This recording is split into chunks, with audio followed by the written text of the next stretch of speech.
সবাইকে স্বাগত জানাচ্ছি আমি রাসেল। আশা করছি আপনারা সবাই ভালো আছেন, ভালোর দলে আছেন। আমিও ভালো আছি, ভালোর দলে আছি এবং 2025-এর শুভেচ্ছা নিন। প্রথম শুক্রবারে আজকে আমরা হাজির হয়েছি ভূত.com-এর একটা স্পেশাল এপিসোড নিয়ে। আশা করছি ভালো লাগবে আপনাদের। এই স্পেশাল এপিসোডের সবচেয়ে বড় স্পেশালিটি হচ্ছে এইখানে আমরা যাদের ঘটনা শেয়ার করব তাদের কাউকে হয়তো আপনারা চেনেন না, কিন্তু ঘটনাগুলো হয়তো আপনাদের মন ছুঁয়ে যাবে। যদি এতটুকু আনন্দ দিতে পারি আমরা নিজেকে ধন্য মনে করব। 2025 আপনাদের সবার জন্য সফলতা বয়ে নিয়ে আসুক। 2025 সুন্দর হোক। যা আপনাদের চাওয়া সেই চাওয়া যেন পাওয়া হয়ে আসে আপনাদের জীবনে। চলুন শুরু করা যাক। যেভাবে লেখা আছে আমি সেভাবেই পড়ে শোনাচ্ছি। আসসালামু আলাইকুম রাসেল ভাই, আশা করি ভালো আছেন। আমি নাম ঠিকানা প্রকাশে অনিচ্ছুক। আমি 2014 সাল থেকে ভূত এফএম শুনে আসছি। ভূত এফএম শেষ হবার পর খুব খারাপ লেগেছিল, কিন্তু জানতাম না ভূত.com শুরু হয়েছে, কারণ সবটা পড়লেই জানতে পারবেন। ভূত এফএমে ঘটনা পাঠাতে চেয়েছি, কিন্তু লেখার ভয়ে লিখে ওঠা হয়নি। অনেক ঘটনাই আছে আমার কাছে, কিন্তু ওই যে বললাম লেখার ভয় আর টাইপিং ভালো না জানায় লিখতে পারিনি। কিন্তু যখন আমার বন্ধুর কাছে শুনলাম ভূত.com শুরু হয়েছে, তখন নিজেকে আর আটকে রাখতে পারলাম না। নিজের সাথে ঘটা একটি ব্ল্যাক ম্যাজিকের ঘটনা যা আমার জীবন পুরো নষ্ট করে দিয়েছে। 1 বছর নষ্ট হয়ে গেছে আমার। ঘটনাটি অনেক বড়, তবুও ছোট করে লেখার চেষ্টা করছি। যেহেতু এটা আমার প্রথম ঘটনা, লেখায় কোনো ভুল ত্রুটি হলে ক্ষমা সুন্দর দৃষ্টিতে দেখবেন। ছোটবেলা থেকেই আমি একটু চঞ্চল টাইপের, সবার সাথে খুব সহজেই মিশতে পারতাম। আমি তখন ডিপ্লোমা 5th সেমিস্টারের ছাত্র। দেখতে মোটামুটি ভালো, যে কোনো মেয়েই আমাকে পছন্দ করে, কিন্তু 2-1 মাসের বেশি তারা আমার সাথে বন্ধুত্ব টিকিয়ে রাখতে পারে না।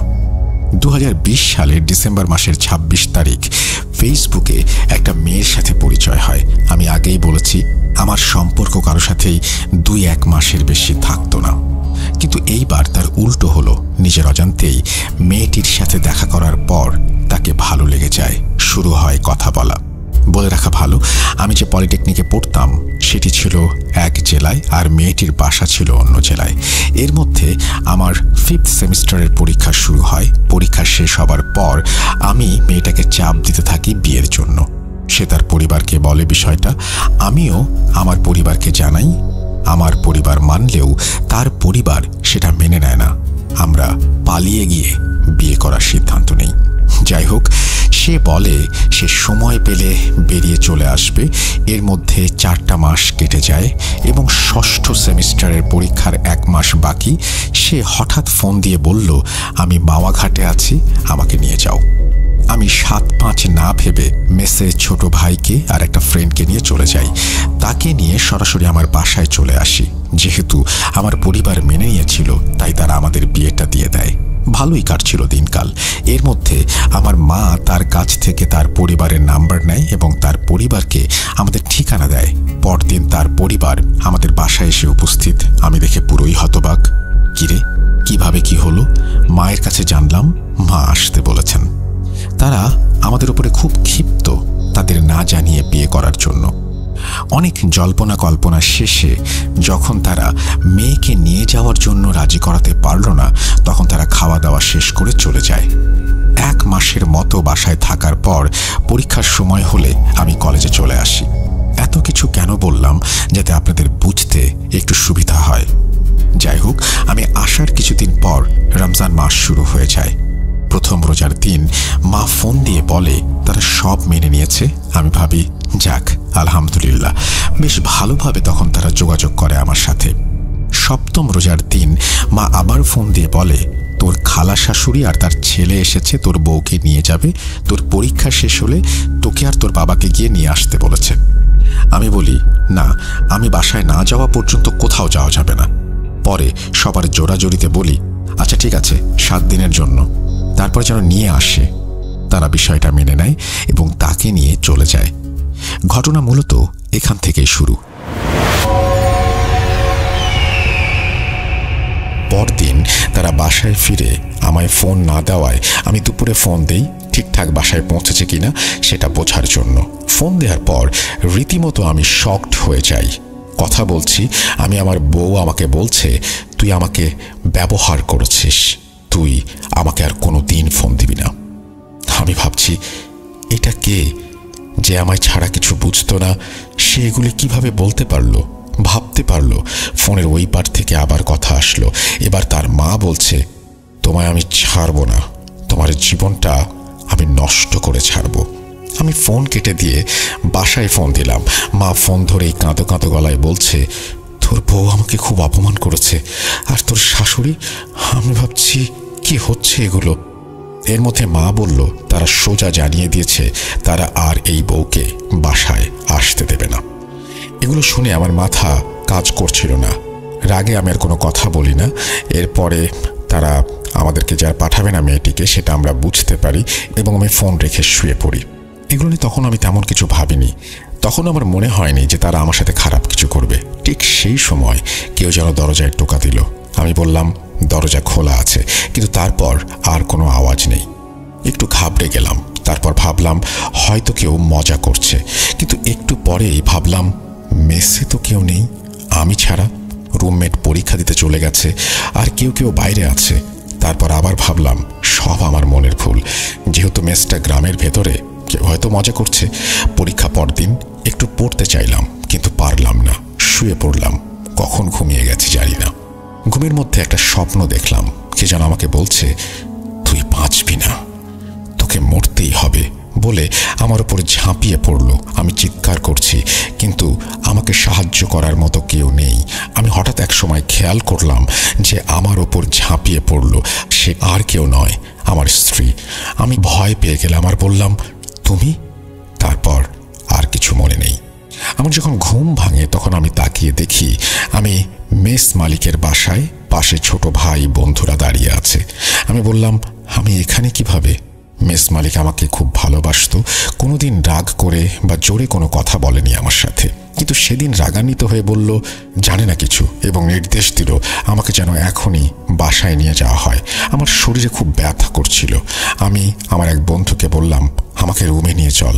তারপরে আমাকে রুমে নিয়ে আসা হলো।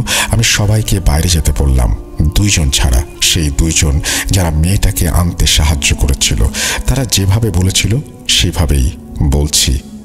আমার বন্ধু বলছে, তোর বাসায় যে সমস্যা হয়েছে, তোর বউকে নিয়ে গেছে, আন্টি আমাদের 2 জনকে ফোন করে সেটা বলেছে।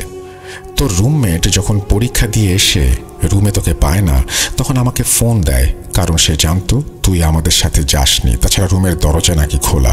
আমরা মেসে আসার পরে সবাইকে বলি তোর বাসার সমস্যার কথা, তখন সবাই খুব মন খারাপ করে এবং ওরাও ভাবে যে তুই হয়তো মন খারাপ করে কোথাও গেছিস। ফোন দিয়েও তোকে পাচ্ছিলাম না। সবাই মিলে তোকে দোকানের আশেপাশে এবং বাগানে এই সমস্ত জায়গায় খুঁজি। তারপর 8টা বেজে গেল। তখন একটু চিন্তিত হলাম। আমরা মেসের মালিকের কাছে গিয়ে আমরা তাকে সবকিছু খুলে বলি। আমরা সবাই বেরিয়ে পড়ি তোকে খুঁজতে। শহরের দিকে যাচ্ছিলাম। বাগান দিয়ে হঠাৎ কেউ একজন বলে উঠল, ওইখানে কেউ একজন পড়ে আছে। গিয়ে দেখি তুই। সবাই দেখি তোর চোখ একদম লাল, তোর মুখ ফ্যাকাশে। তোকে মেস মালিকের বাসায় নিয়ে যাই। এই বলে আমার বন্ধু বলল, তুই যে পথে যাচ্ছিস সেখান থেকে ফিরে আয়। আমি অবাক হয়ে বললাম, কোন পথে? তখন সে বলল, তুই যে নেশা শুরু করেছিস এটা ভাবিনি, বাদ দে এসব। কথা শুনে আমি অবাক হয়ে গেলাম। আমি ওদেরকে বোঝানোর চেষ্টা করলাম এবং সেই সময় আমি বুঝতে পারলাম যে মেস মালিক কেন আমার উপরে রেগেছিল। আমি খুব হতাশ হয়ে ভাবি, কি হলো এগুলো? তাহলে কি এটা স্বপ্ন ছিল? তারপর থেকে আমি বুঝতে পারছিলাম আমার সাথে সব সময় কে যেন থাকে, এমন কিছু ফিল করি। সেদিন রাতে ঘুমাতে পারিনি। পরের দিন পরীক্ষা দিয়ে আসার পর আমার খুব খারাপ লাগে, কিছু করার ছিল না। তারপর থেকে প্রতিদিন দুপুরে কেমন করে যেন ঘুমিয়ে যেতাম। সেই স্বপ্ন আর সেই ঘটনা ফিরে ফিরে আসতো। মূলত সবাই রেগে গিয়েছিল আমার প্রতি। কারোর সাথে কথা বলতাম না, 2টি পরীক্ষাও দেইনি।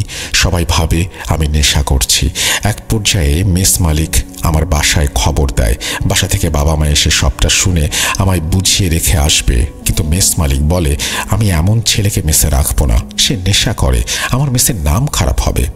মা বাবা অনেক চেষ্টা করে অন্য মেসে রাখার জন্য, কিন্তু কেউ রাখতে চায় না, কারণ কলেজ সহ পুরো এলাকায় সবাই জানতো আমি নেশা করা শুরু করেছি। বাবা সব আশা ছেড়ে দিয়ে আমাকে বাসায় নিয়ে আসলো। আমি বাসায় সবটা বললাম। আমার সাথে এমন হয় তারা কেউ বিশ্বাস করে না, আমার কথা তারা কেউ আমলে নেয় না। তারা সবাই ধরে নেয় আমি নেশা শুরু করেছি। কি একটা অবস্থা! বিশ্বাস করবেন না, আমি নিজেকে অসহায় ভাবতে শুরু করি। বাসায় আসার পর 4 দিন কিছু হয়নি। 5 দিনের দিন রাতে আমি ফোন চাপছিলাম, হঠাৎ মনে হলো জানলা দিয়ে কিছু একটা ঢুকলো। আমি তেমন কিছু না ভেবে জানালা হালকা খোলা ছিল, বন্ধ করে দিলাম। এর কিছুক্ষণ পর মনে হলো কোনো একটা মেয়ে আমার টেবিলের পাশে দাঁড়িয়ে কাঁদছে। আমি প্রচণ্ড রকমের ভয় পাই। রুমের আলো জ্বালিয়ে যেটা দেখতে পাই সেটা দেখার জন্য আমি প্রস্তুত ছিলাম না। আমি দেখলাম আমার স্ত্রী দাঁড়িয়ে কাঁদছে। ভয়ে আমি শীতল হয়ে যাই। কি বলবো, কাকে ডাকবো কিছুই বুঝতে পারছি না। আমার মুখ দিয়ে কোনো কথা বের হচ্ছে না। কান্না থামিয়ে হাসি শুরু করলো মেয়েটি। বলল, মরবি, তুই মরবি। আমি কি করব ভাবতে পারছিলাম না। হঠাৎ করে মায়ের ডাক শুনে শান্তি এলো মনে। তাকিয়ে দেখি সে নেই। মায়ের কথা শুনে দরজা খুলে দেখি মা বাইরে দাঁড়ানো। মা বলল, তোর দাদি খুব অসুস্থ, দেখে আসি চল। আমি বললাম, বাবা যাবে না? মা বলল, তোর বাবা আগেই গেছে। আমি ফোনের দিকে তাকিয়ে দেখি 11:49 মতো বাজে। কিছু না ভেবে মায়ের সাথে চলে গেলাম। দেখলাম মা দাদি বাড়ি না গিয়ে রাস্তা দিয়ে হেঁটে পুকুরের দিকে যাচ্ছে। বলে রাখা ভালো, আমাদের এদিকে আবাদি জমি নেই বললেই চলে, সব পুকুর। আমি মাকে ডাকতে ডাকতে পেছনে পেছনে যাচ্ছি। হঠাৎ মা আমাদের বাড়ির পাশে বাঁশঝাড়ে এসে থেমে বলে, দাদিকে দেখবি? বলে একটা বিকট হাসি দেয়। আমি মায়ের এমন আচরণ দেখে বললাম, তোমার কি হয়েছে মা, এমন করছো কেন? তখন মা বলছে, তোকে তোর বউয়ের কাছে রেখে যাচ্ছি, বলে আবার হাসতে শুরু করে। আমি ভয়ে ভয়ে মায়ের দিকে তাকিয়ে দেখি কি ভয়ঙ্কর সেই চেহারা। ওটা আমার মা না, আমার দাদি। একটু পিছনে এসে দেখি আমার শাশুড়ি। আমি আমার মাথায় হাত দিয়ে সেখানে বসে পড়ি। কিছুক্ষণ পর খেয়াল করলাম পাশে কেউ নেই। বাসার দিকে যাওয়ার জন্য চেষ্টা করছি, কিন্তু এর মধ্যে ঘটল আর এক ঘটনা। একটা মানুষ বাঁশের ওপর বসে আমার নাম ধরে ডাকছে। আমি আবার ভয়ে শিউরে উঠলাম। অবয়বটিকে দেখতে এমন ছিল 10 থেকে 12 ফুট উচ্চতার একটা মহিলা। চুলগুলো লম্বা, মাটিতে ঝুলে আছে এবং অনেকখানি বাঁশের সাথে পেঁচিয়ে আছে। আমি নিজেকে ধরে রাখতে পারলাম না, জ্ঞান হারিয়ে ফেললাম। জ্ঞান ফিরলে আমি আমার রুমে নিজেকে আবিষ্কার করি। আমি সবাইকে বলি কি হয়েছিল আমার সাথে। আমার সাথে ঘটা সব ঘটনা সবাই শোনে। বলে বউয়ের জন্য আমি পাগল হয়ে গেছি, আবল তাবল কথা বলছি। কিন্তু মা তো মা, আমার কথাটা সে বিশ্বাস করে। বাবাকে বলে, বাবা অনেক রেগে যায় আর গালাগালি করে। মা বাবাকে বলে, শোনো, ওর কথা বিশ্বাস করো। না করে কি করবে? গেটে তালা চাবি লাগিয়ে তোমার কাছেই রাখো তাহলে। ও ইচ্ছে হলে যে বাইরে যাবে তার আর উপায় থাকবে না। আর 2 দিন পর জ্ঞান ফিরল। বাবা সেটাও কেন যেন বিশ্বাস করতে চাইছিল না। সেদিন থেকে আমার খুব জ্বর আসে। 1 সপ্তাহ পার হলেও জ্বর ভালো হয় না। আমি কিছু খেতে পারতাম না, বমি হয়ে যেত। তখন আমার ওজন অনেক কমে যায়, আমি একদম রোগা হয়ে যাই। আমার ওজন ছিল 68 কেজি, সেই ওজন 53 কেজি হয়ে যায়। শরীরে হাড় ছাড়া কিছু ছিল না। মা এগুলো দেখে সহ্য করতে না পেরে আমার এক চাচা কবিরাজ ছিল, তার কাছে নিয়ে যায় চিকিৎসার জন্য। তিনি আমাকে দেখে বলেন, আগে নিয়ে আসেননি কেন? একদম শেষ হয়ে গেছে। আমাকে 2 দিন সময় দিন, কি হয়েছে জানাবো। আমরা বাসায় চলে আসি। সেদিন রাত থেকে কি কি ঘটেছে আমার মনে নেই। চলেন আমার মা যেভাবে বলেছে সেভাবেই শুনি। সেদিন যখন তোর চাচার কাছে নিয়ে আসি, রাতে তোর বাবা বাজার থেকে এসে তোকে দেখতে যায় তোর রুমে। তখন তুই নাকি তোর বাবাকে অনেক খারাপ ভাষায় গালাগালি করেছিস। তোর বাবা তোকে একটা থাপ্পড় মেরে রুম থেকে আসতে যাবে, তখন তুই নাকি মোটা গলায় বলেছিস, মারলি তো, মরবো তো, আমি এমনিই মরবো। তারপর বাবা রুম থেকে রাগ করে বেরিয়ে আসে, আমাকে এসে সব কথা বলে। আমি তোর বাবাকে অনেক বুঝিয়ে ঘুমাতে পাঠাই। রাত 3টার দিকে একটা স্বপ্ন দেখে ঘুম থেকে জেগে উঠি। উঠে দেখি তোর বাবাও বসে আছে। জিজ্ঞেস করলাম কি হয়েছে। তোর বাবা বলল, স্বপ্ন দেখলাম, কি যেন বলছে, তোর বড় ছেলেকে নিয়ে যাব, কেমন করে বাঁচাস দেখব। আমি হতাশ হয়ে তোর বাবাকে বললাম, আমিও এই স্বপ্নটাই দেখেছি। তখন তোর বাবা বলে, তোমরাই ঠিক ছিলে, খালুর চাচার কাছে যাব। তখন আমি বললাম, আমি তোমার ছেলেকে নিয়ে গিয়েছিলাম তোমার ভাইয়ের কাছে। 2 দিন সময় চেয়েছে সে। 2 দিন পর তোর বাবা আর আমি তোকে নিয়ে তোর চাচার বাসায় যাই, কিন্তু তুই কিছুতেই যেতে চাইছিলি না। তারপর হঠাৎ হাসি দিয়ে বললি, চল, কোথায় নিয়ে যাবি? কেউ কিছু করতে পারবে না, আমি মরবই। তারপর তোর চাচার বাসায় যাই। তোর চাচা যেটা বলে সেটা শোনার জন্য আমরা মোটেও প্রস্তুত ছিলাম না। তোর চাচা বলে, তোকে নাকি কালো জাদু করা হয়েছে, কিন্তু কে করেছে, কিভাবে করেছে সেটা সে বলতে পারবে না, আর সে কিছু করতেও পারবে না, কারণ সে যা জানে তা দিয়ে পেরে ওঠা সম্ভব না। তোর বাবা হতাশ হয়ে বলে, তাহলে কি কোনো উপায় নেই? তখন তোর চাচা বলল, সে একজন কবিরাজকে চেনে, তিনি অনেক বড় বড় কাজের সমাধান করেছেন। এই কথা বলার পর দেখি তুই পাশের রুম থেকে হাসছিস আর বলছিস, চল, কোথায় নিয়ে যাবি? এর মধ্যে তোর চাচার গলা চেপে ধরেছিস তুই। তোর চাচা কি যেন দিয়ে তোর মাথায় আঘাত করতেই তুই একদম থেমে গেলি। আমরা আর দেরি না করে তোকে নিয়ে সেই কবিরাজের বাসায় চলে যাই। কবিরাজ বলে, আমি এগুলো বাদ দিয়ে দিয়েছি, করি না। কিন্তু তোর চাচাকে দেখে আর তোর দাদার নাম বলার সাথে সাথে বলে, আমার বন্ধুর নাতি যখন বিপদে পড়েছে, সাহায্য তো করতেই হবে। তখন তোর চাচা সব খুলে বলে, আর বলে, তোর জিন বলেছে যে ওর সাথে কালো জাদু করা হয়েছে, কিন্তু এর বেশি আর কিছু জানতে পারেনি। তখন কবিরাজ বলল, একটু বসো তোমরা, আমি আসছি।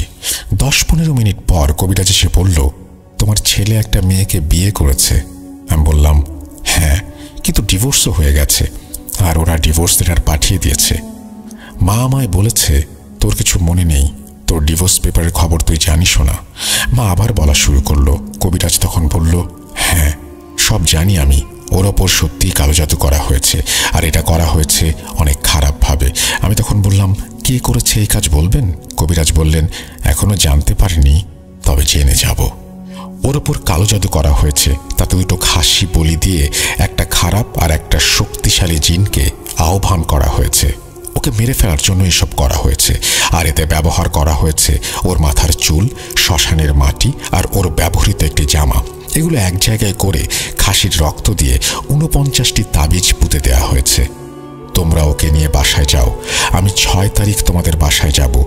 আর 2টি তাবিজ দিয়ে বলে, এগুলোর মধ্যে একটা ওর হাতে বেঁধে দাও আর একটা দরজার সামনে রাখবে। তখন আমি বলি, ঠিক আছে, কিন্তু এই কাজ কে করেছে, আর আমার ছেলের চুল আর জামা কোথায় পেল তারা? তখন কবিরাজ বলে, সব 6 তারিখে জানতে পারবে।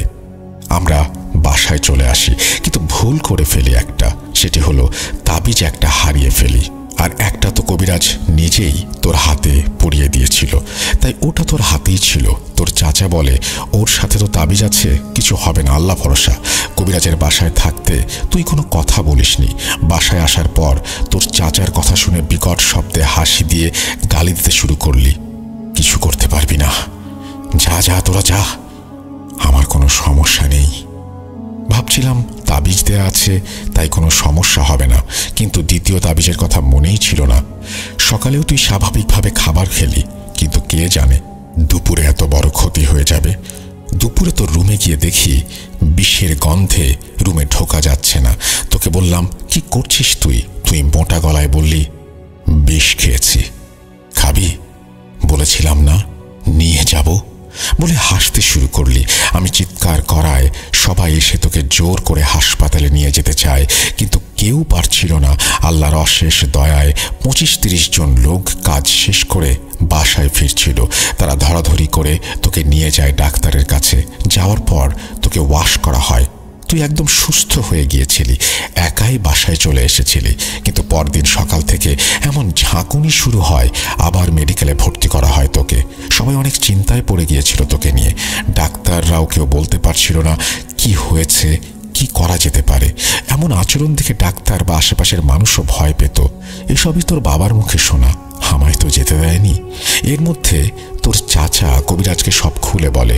কবিরাজ অনেক বকা দেয়, বলেছিলাম না দেখে রাখতে।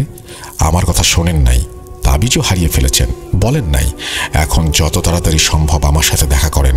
তোর চাচা কবিরাজের কাছে গেলে আবার 2টো তাবিজ দেয় আর বলে, আগে যেটা হাতে আছে ওটা খুলে দিতে হবে, আর এটা পরিয়ে দিতে হবে, একটা বালিশের নিচে রাখতে হবে। এটা করার পর তুই আর কোনো রকম উদ্ভট আচরণ করিসনি, কিন্তু কারোর সাথে কথাও বলিসনি। 13 দিন পর তুই সুস্থ হলে ডাক্তার তোকে ছেড়ে দেয়, কিন্তু তুই কারোর সাথে তখনও কথা বলা শুরু করিসনি।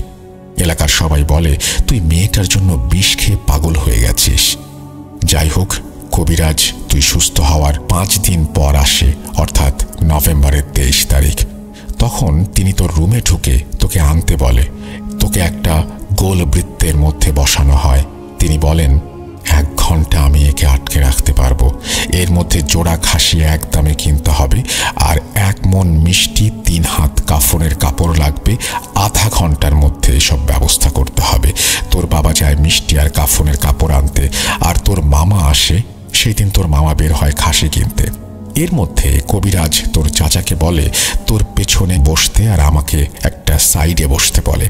তারপর তোর ওপর সেই জিনটাকে হাজির করা হয়। জিজ্ঞেস করে তুই এই ছেলেকে ছেড়ে যেতে চাস কিনা, কেন এর ক্ষতি করছিস। তখন মেয়েলি কণ্ঠে তুই বললি, আমার কাজ শেষ না হওয়া পর্যন্ত আমি যাব না। তখন কবিরাজ বলে, তুই যাবিও এবং সব বলবিও।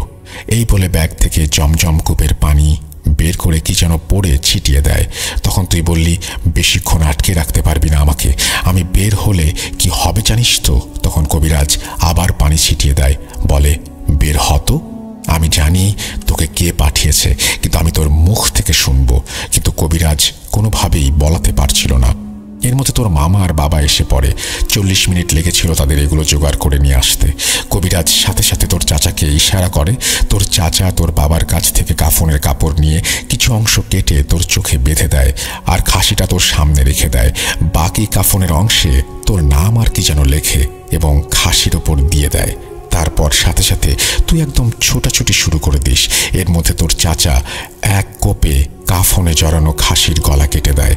তুই হাসতে হাসতে টলে পড়ে যাস। কবিরাজ সাথে সাথে তোকে তুলে বৃত্তের মধ্যে বসায়, তোকে তোর রুমে রেখে আসতে বলে। তিনি বলেন, আর কোনো সমস্যা হবে না, ওকে নিয়ে যান। ওই জিন এখন বৃত্তের মধ্যে, এই খাসিটির ভেতর ওকে বন্দি করা হয়েছে, কোনো সমস্যা নেই। তোকে রুমে রেখে আসার পর দেখলাম কবিরাজ বোতলের মুখ আটকে বলল, জিনটিকে এখানে বন্দি করা হয়েছে, তোমরা মুক্ত, তোমাদের ছেলের সাথে আর কোনো সমস্যা হবে না। কি ভাবছেন ঘটনা এখানে শেষ? না, আর একটু বাকি আছে। মা আবার বলছে। তখন আমি কে এটা জানতে চাইলাম কবিরাজের কাছে। কবিরাজ বলেন, বলবো কি করেছে এই কাজ। তার আগে রুমের আলোগুলো বন্ধ করেন। কেউ এই রুমে প্রবেশ করলে সবাই সালাম দেবেন। তারপর 5 মিনিট পর তাকে জিজ্ঞেস করবেন কে এই কাজ করেছে। কবিরাজ কি যেন সব পড়লেন আর আলো বন্ধ করতে বললেন। আলো বন্ধ করার কিছু সময় পর সাদা জুব্বা পরা একজন লোক রুমে প্রবেশ করলো। আমরা সবাই তাকে সালাম দিলাম। তিনি মিষ্টি ভাষায় সালামের উত্তর দিলেন। তারপর 5 মিনিট পর তোর বাবা জিজ্ঞেস করলো, আমার ছেলের সাথে এমন কাজ কে করেছে। তিনি বললেন, তোর ছেলের শাশুড়ি। শুনে আমরা সবাই হতবাক হয়ে গেলাম, মানুষ এতটা নিষ্ঠুর। তোর বাবা আবার জিজ্ঞেস করলো, তাহলে চুল আর জামা কোথায় পেল তারা। তখন তিনি বললেন, তোরা মেয়েটাকে ভুল বুঝিস না, আর মেয়েটি তোর ছেলের মতোই কালো জাদুতে আসক্ত হয়ে গেছে। তার মা তাকে পুরো নিজের বশে নিয়ে এসেছে। মেয়েটি সত্যিই তোর ছেলেকে ভালোবাসত। তোর ছেলের জামা আর চুল ওই মেয়েটি নিয়ে গিয়েছিল, আর অনেক কিছুই মেয়েটির কাছে ছিল, তার মা সব ফেলে দিয়েছে। এগুলো থাকার কারণে কাজটি খুব সহজে করাও গিয়েছে। ছেলের কাছেও মেয়েটির চুল আছে, ছেলের মানি ব্যাগে। জিনটি তোর ছেলেকে মারার জন্য ওই মেয়ের রূপ নিয়ে আসতো। লোকটি নিমিষেই এসব কথা বলে হারিয়ে যায়। তখন কবিরাজ বলে, ওটা একটা জিন ছিল যেটা কবিরাজের সাথে থাকে। এগুলো শোনার পর সবাই একদম চুপ হয়ে যায়, কেউ কোনো কথা বলে না।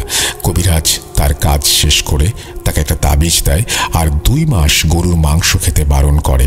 তাকে হাদিয়া দিতে গেলে মুচকি হাসি দিয়ে বলে, লাগবে না, আমি কাজটা করতাম না, বাদ দিয়ে দিয়েছিলাম। এগুলো কিন্তু আমার বন্ধুর নাতি, এই জন্যই করেছি। এই বলে কবিরাজ চলে যায় আর তোকে দেখে রাখতে বলে। মায়ের মুখ থেকে এগুলো শুনে আমি ভাবি, আমায় পছন্দ ছিল না, ভালো কথা, কিন্তু এগুলো করে আমাদের বিচ্ছেদ ঘটানোর খুবই কি দরকার ছিল। এগুলোর তো কোনো প্রমাণ থাকে না, তাই কোনো রকম অভিযোগও কারো কাছে করা যায় না।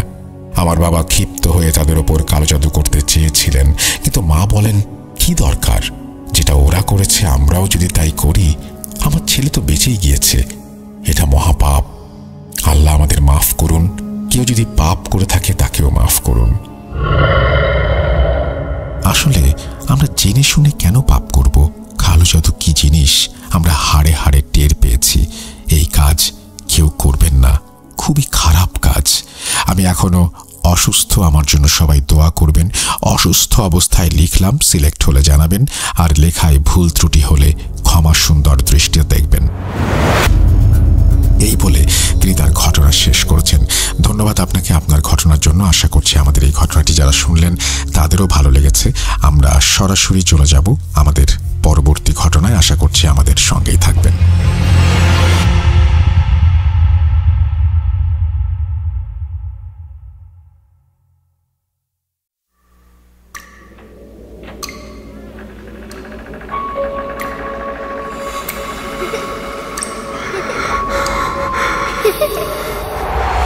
লুকোচুরি খেলবে? লুকোচুরি তুমি লুকাও, আমি ঠিকই তোমাকে খুঁজে পাবো।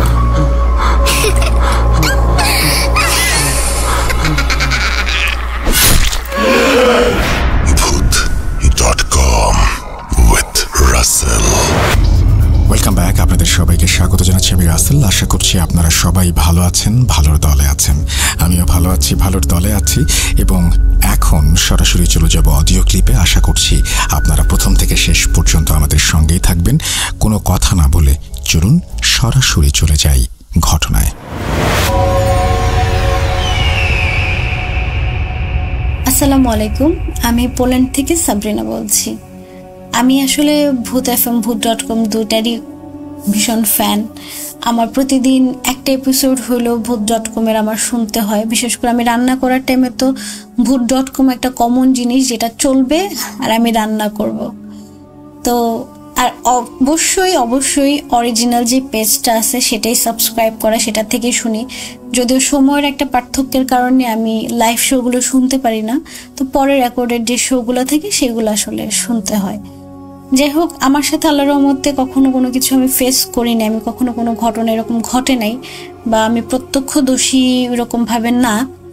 তবে আমি আজকে যে ঘটনাটা শেয়ার করব সেটা আমার বোনের ছেলের সাথে ঘটা। ওর নাম ইকতিদার। তো ও আরো ছোটবেলার ঘটনা আর কি। আমি আসলে জানি না ঘটনাটা ভয়ের কিনা বা হরর দিক থেকে ভয়ঙ্কর কিনা। বিষয়টা হচ্ছে যে হয় না যে ফ্যামিলির কাছের মানুষজনের যদি কোনো রকমের কোনো অস্বাভাবিকতা আমরা দেখি, তখন সেই জিনিসটা আসলে আমাদের জন্য ভয়ঙ্কর, সেটা মেনে নিতে আসলে কষ্ট লাগে। আর যেহেতু একটা ছোট বাচ্চার সাথে এরকম একটা ঘটনা ঘটছে, তো যাই হোক কথা না বাড়াই আমি ঘটনায় যাই। ঘটনাটা হচ্ছে আমরা প্ল্যান করি যে আমরা সাজেক যাব ঘুরতে। তো আমি, আমার বোনের হাজব্যান্ড, ওই ছোট বাবু ইকতিদার, তারপর আমার আরো অন্যান্য বোনের মেয়ে ছেলে সবাই একসাথে, মানে ভাগ্না ভাগ্নি সবাই একসাথে প্ল্যান করি যে আমরা সাজেক ঘুরতে যাব। তো সাজেক যাওয়ার টাইমে যে ঘটনাটা হয় এটা হয়তো বা অনেকে জানেন, আমি জানি না। আমি ওইবারই প্রথম আমার সাজেকের ট্যুর। এরপর আমরা আসলে বাসা থেকে কখনো কারো মনে টানে নাই, এরপর আমরা সাজেকের দিকে যাই ওই ঘটনার পরে। তো আমরা যখন যাচ্ছিলাম তো সেই টাইমে একটা জায়গাতে সবগুলো বাস থামছে এক সিরিয়ালে। তো অন্যান্য জেলা থেকে যে সমস্ত বাসগুলো আসছে সবগুলো একসাথে দাঁড়া করানো। ফজরের আজানের তো আমরা জানি না যে কেন দাঁড়া করানো। তো সেই টাইমে আমরা জিজ্ঞেস করছিলাম যে কেন এখানে বাস কেন ওয়েট করতেছে। তখন এক কথা দুই কথাই শুনি যে এখান থেকে বাসগুলো সব ফজরের আজানের পরে তারপরে সামনের দিকে যাবে, খাগড়াছড়ির দিকে ঢুকবে আর কি। তো ওয়েট করতেছিল। তো ওই টাইমে আমার আপু ওয়াশরুমে যাবে, তো ওয়াশরুমে যাওয়ার জন্য সে নামে বাস থেকে। তো ওয়াশরুম থেকে আসার পরে দেখতেছে যে জিজু আর ইকতিদার দাঁড়ানো। তো ইকতিদার জিজুর কোলে।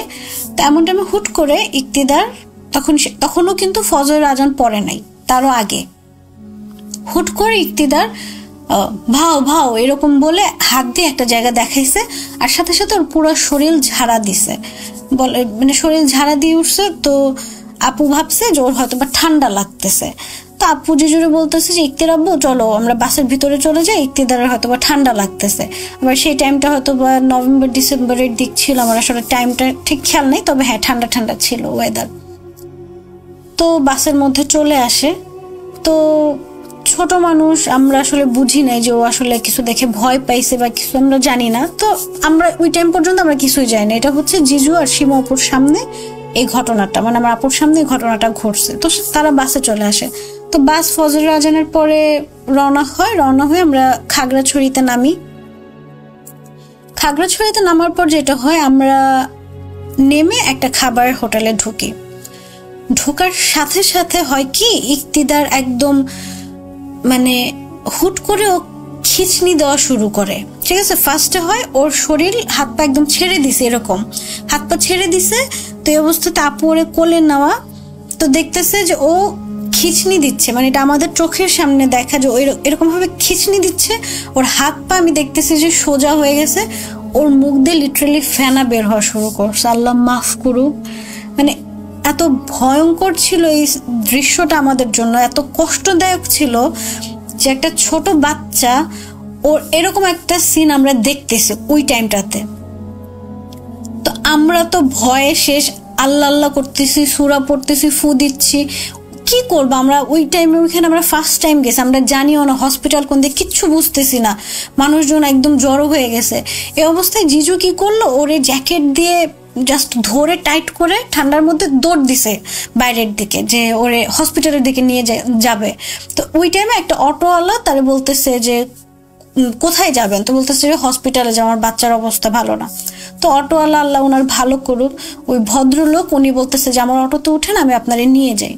তো উনি হসপিটালে নিয়ে যায়। হসপিটালে নেওয়ার সাথে সাথে বাবুরে সাপোজিটার দেওয়া হয়, অক্সিজেন লাগানো হয়, ওর জ্বর একদম মাথায় উঠে গেছে, এরকম অবস্থা। তো আফটার 3 or 4 hours বাবু একটু স্বাভাবিক হয়েছে। তো স্বাভাবিক হয়েছে, এদিক দিয়ে বিকেল হয়ে গেছে। তো আমরা তো আর তখন ব্যাকও করতে পারতেছি না। তো আমরা প্ল্যান করি যে পরের দিন সকালে আমরা ঢাকায় রওনা দিব, আমরা আর সাজেকের দিকে যাব না, খাগড়াছড়ি থেকে আমরা বাসার দিকে ব্যাক করব। তো বাবুকে নিয়ে আসছে হসপিটাল থেকে হোটেলে। তো তখন বাবু একদম নর্মাল, মানে সকালে যেরকম একটা কিছু, হ্যাঁ ওর শরীর দুর্বল বোঝা যাচ্ছে, বাট ও এমনি নর্মাল, খেলতেছে, খাইতেছে, আল্লাহর রহমতে সবকিছু স্বাভাবিক।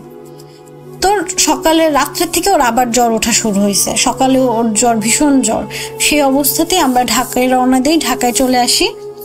ঢাকায় আসার পরে যেটা হয় যে বাবু খালি ভয় পায়, ওর জ্বর থাকে, ও অসুস্থ থাকে আর ভয় পায়, আর এরকম হাত দিয়ে দিয়ে দেখায় যে ভাও ভাও ভাও এরকম করে, চিৎকার করে।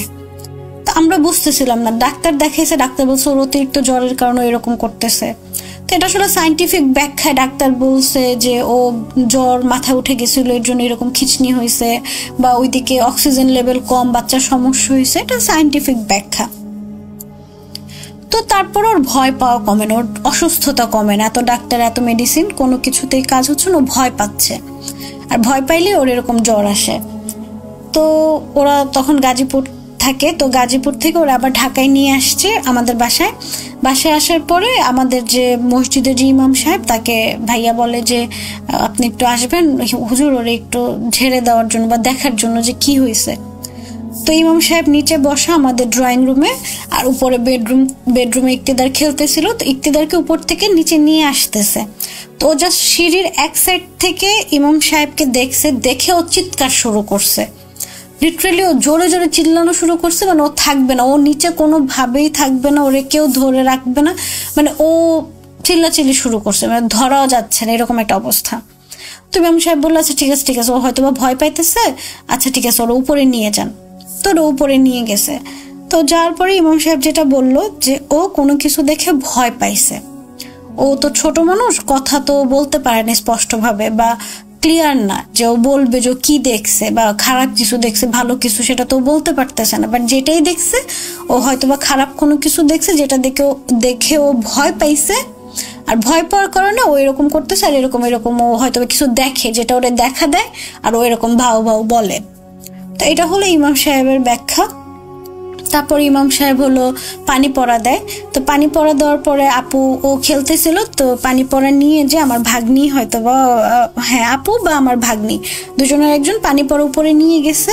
যাওয়ার পর ও খেলতেছিল, উল্টা দিকে ফিরে আর কি ও খেলতেছে। তো পিছন থেকে জাস্ট ওর গায়ে পানি পড়াটা ছিটা দেওয়া হয়, আর ও চিৎকার করে ওঠে, এমন ভাবে চিৎকার, রাগ করতেছে, মানে খুব বিরক্ত হয়েছে, এরকম একটা ওর অ্যাটিটিউড ছিল ওই টাইমটায়।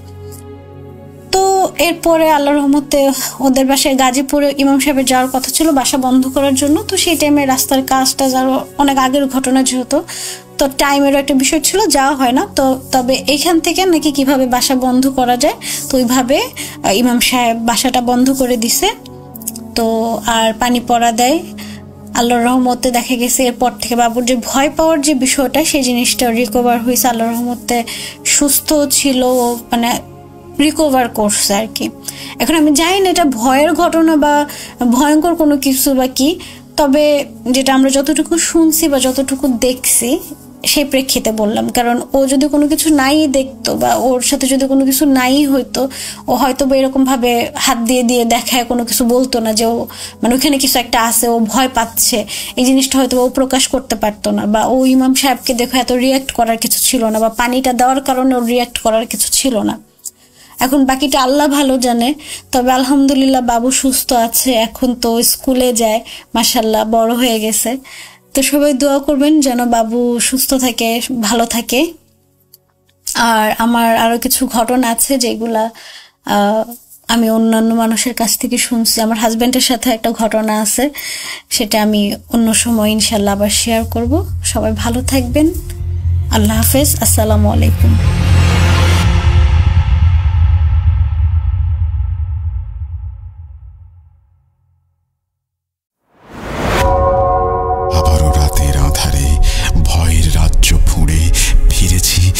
সেই পুরনো সুরে। বিশ্বাস করা বা না করা আপনার ব্যাপার, but the old music comes alive. Voot.com, The Fear Returns with Russell. Welcome back. আপনাদের সবাইকে স্বাগত জানাচ্ছি আমি রাসেল। আশা করছি আপনারা সবাই ভালো আছেন আর ভালোর দলে আছেন।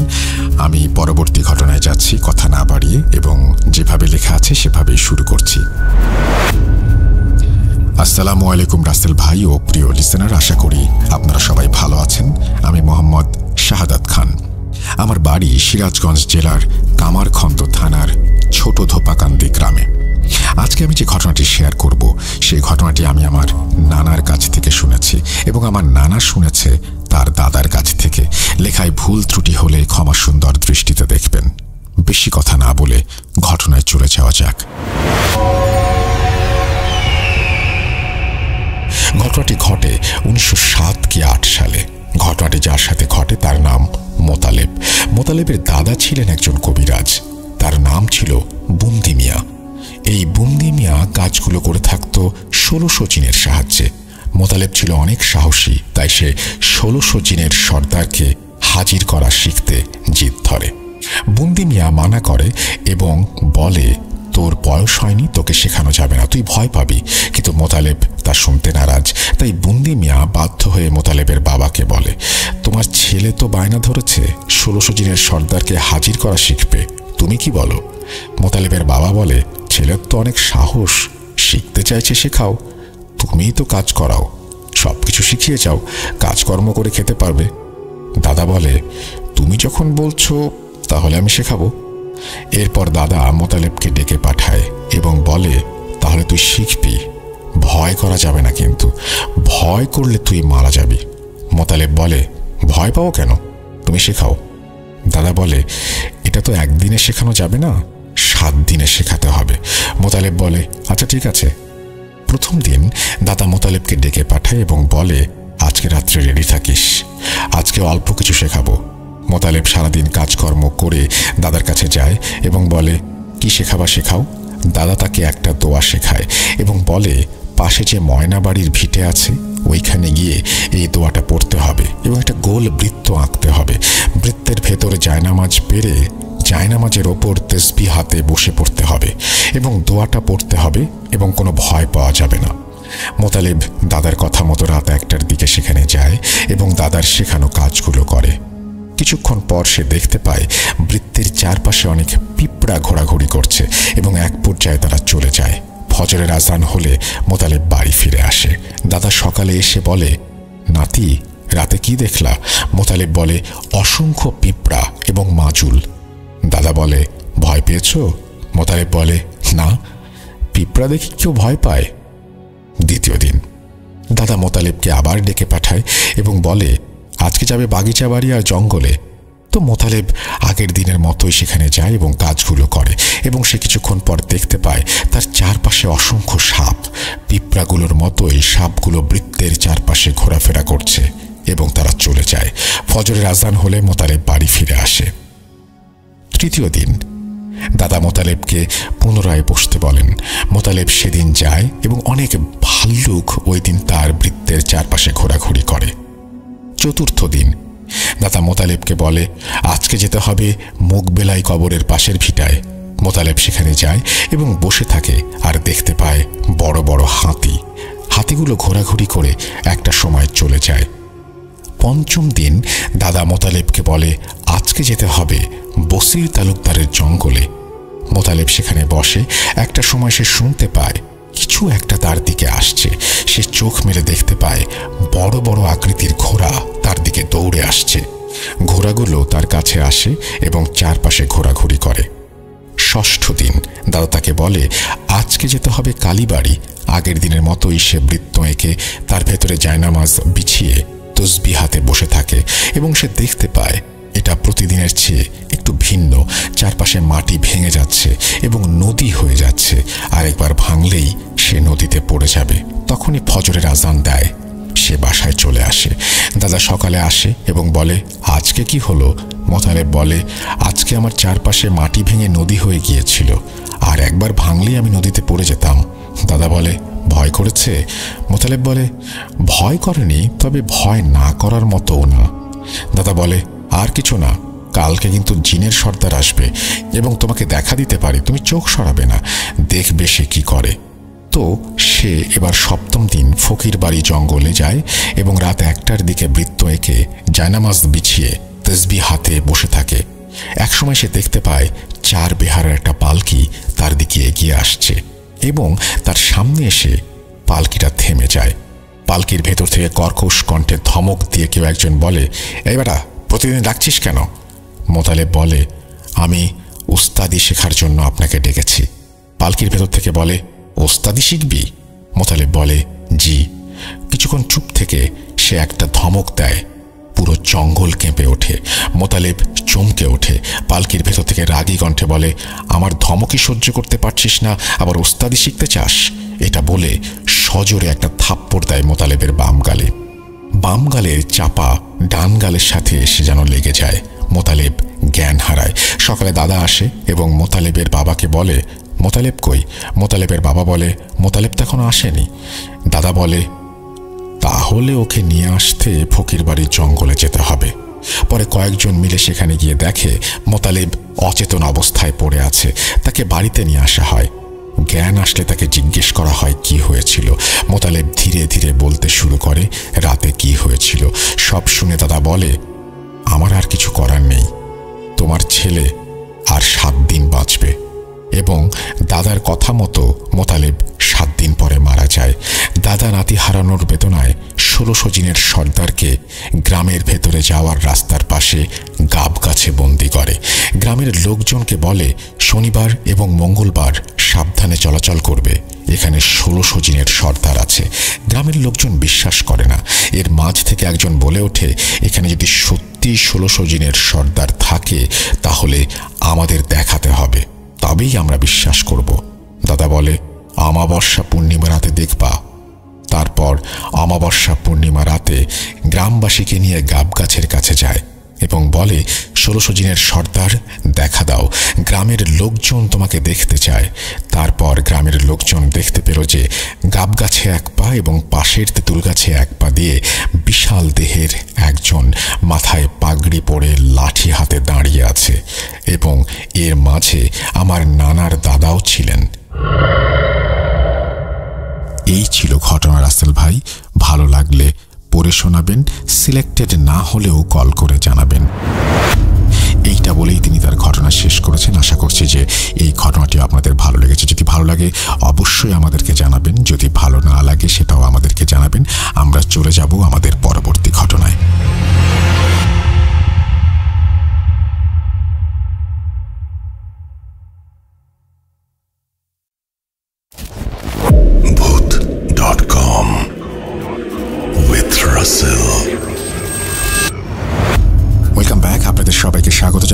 রাসেল, আশা করছি আপনারা এনজয় করছেন প্রথম থেকে শেষ পর্যন্ত। কোনো কথা না বাড়িয়ে আমরা সরাসরি চলে যাব আমাদের পরবর্তী ঘটনায়। আসসালামু আলাইকুম রাসেল ভাই, আশা করি ভালো আছেন। আমি মোহাম্মদ মাহফুজুর রহমান, আমার বাসা কুষ্টিয়াতে। আমি পেশায় একজন মাদ্রাসার স্টুডেন্ট। তো আমি সরাসরি ঘটনায় চলে যাচ্ছি। ঘটনাটি আমার সঙ্গে ঘটে, জানি না ঘটনাটি কতটা ভয়ঙ্কর, তবে ঘটনাটি আমার সঙ্গে আমার নিজের জীবনে ঘটে যাওয়া একটি বাস্তব ঘটনা। তো আমি ঘটনায় যাচ্ছি।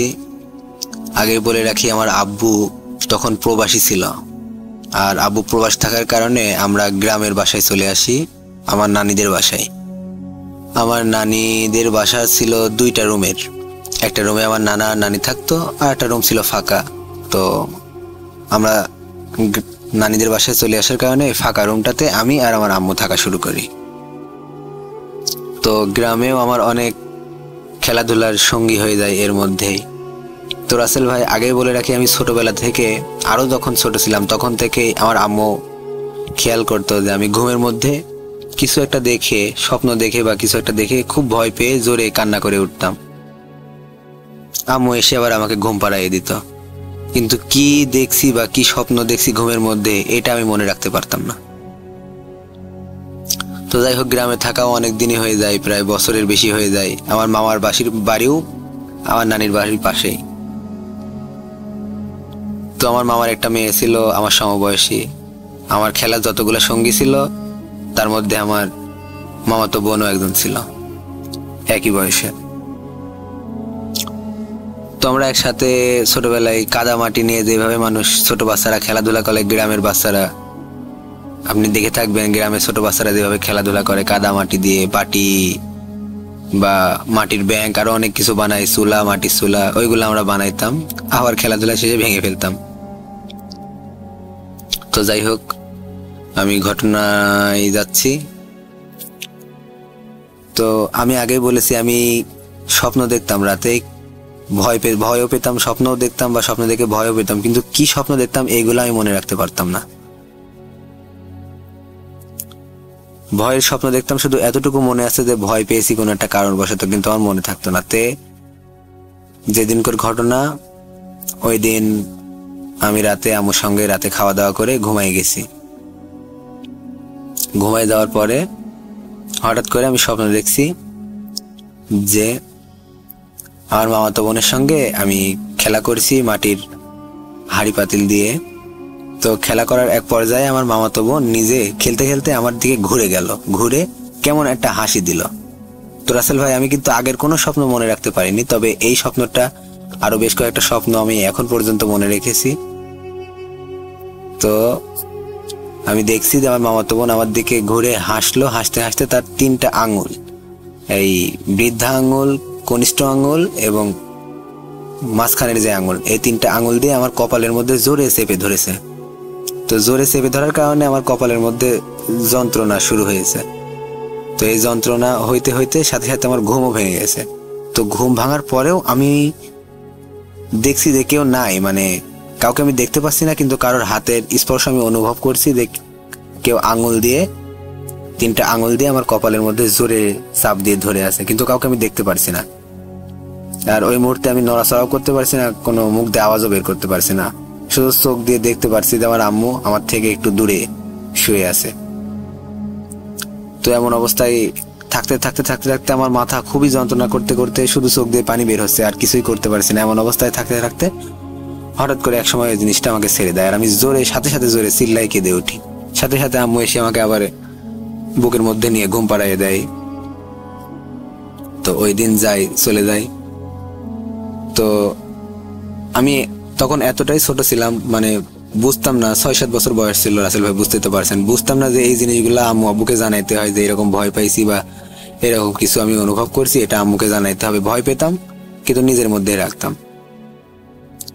তো ছোটবেলা থেকে, শুধু এখন থেকে না, ছোটবেলা থেকে আমি, মানে দিনগুলো আমার খুব ভালোই যেত, কিন্তু রাত হলে আমার নিজের কাছে মনে হতো হয়তো কিছু একটা ঘটবে। খুব নার্ভাস ফিল করতাম নিজের কাছ থেকে। রাত্রি যেন আমি সহ্যই করতে পারতাম না, খুব খারাপ লাগতো আমার কাছে। তো রাসেল ভাই, এর মধ্যে আরো অনেক দিন কেটে যায়। আমি অমনি রাতে ঘুমের মধ্যে স্বপ্ন দেখি, কিন্তু কি স্বপ্ন দেখি বলতে পারি না, শুধু চিল্লাই কেঁদে উঠি। তো এই কারণে আম্মু অনেকবার অনেক হুজুরকে দিয়ে আমাকে ঝাড়াই দিছে, কিন্তু তেমন খুব একটা লাভ হয়নি। তো রাসেল ভাই এমন অনেকদিন মাঝখানে কেটে যাওয়ার পরে আরেকদিন রাতে, সম্ভবত সেটা চাঁদ রাত ছিল, কোন একটা উৎসব ছিল, সম্ভবত চাঁদ রাতই হবে। তো পাশে মামা বাড়ি থাকার কারণে মামা মেয়ে বা আরো ছেলে পেলে ছিল, ওদের সঙ্গে খেলাধুলা করে এসে সন্ধ্যার পরে খেয়ে দিয়ে ঘুমাই গেছি। তো রাসেল ভাই আপনি জানবেন কিন্তু যে গ্রামে সাধারণত খুব তাড়াতাড়ি ঘুমিয়ে যায় সবাই। আরো এটা যেহেতু অনেক আগের সময়ের কথা, তো বেশি মানুষ রাত জাগতো না। যারা এশার নামাজ পড়ে তারা নামাজ পড়ে ঘুমাইতো, আর যারা নামাজ পড়তো না তারা এশার আজান চলতো ওই অবস্থায় শুয়ে পড়তো। তো সম্ভবত কোন একটা উৎসবের রাতই হবে সেদিন। আনন্দ করছি, আনন্দ করে অমন খেয়ে দিয়ে রাতে শুয়ে পড়ছি। এই শুয়ে পড়ার কারণে, শুয়ে পড়ার পরে তো রাসেল ভাই আগে বলে রাখি যে আমার একটা পুতুল ছিল। এখনকার বাচ্চারা যেমন, তাদের এখন আধুনিক যুগ, অনেক খেলনা বের হয়েছে, পুতুল নিয়ে খেলা তারা খুব কমই খেলেছে, মোবাইল নিয়ে পড়ে থাকে বা আরো অনেক জিনিস নিয়ে তারা পড়ে থাকে। তো আমাদের সময় রাসেল ভাই পুতুল ছিল, তুলা দিয়ে তৈরি করা পুতুল ছিল। তো এই পুতুল নিয়ে খেলাধুলা করতাম। তো আমার একটা পুতুল ছিল কালো কালারের, অনেক সুন্দর। পুতুলটা আমার খুব প্রিয় ছিল। পুতুলের দুইটা চোখ পুঁতি দিয়ে আঁকানো, পুঁতি দিয়ে গাঁথা দুইটা চোখ ছিল, আমার খুব ভালো মনে আছে, এখনো আমার চোখের উপর ভাসে। তো যাই হোক, সে পুতুলটা পরিত্যক্ত হয়ে গেছিল। পুতুলটা মানে নষ্ট হয়ে যাওয়ার কারণে, তুলামুলা বের হয়ে যাওয়ার কারণে আম্মু ওটা ফেলাই দেয়। তো যাই হোক, ওই পুতুলটা কিন্তু তখন আমার ঘরে ছিল না। তো হঠাৎ করে আমি ওই দিন রাতে যখন খাওয়া দাওয়া করে ঘুমায় পড়ছি, আনন্দ ফুর্তি করে এসে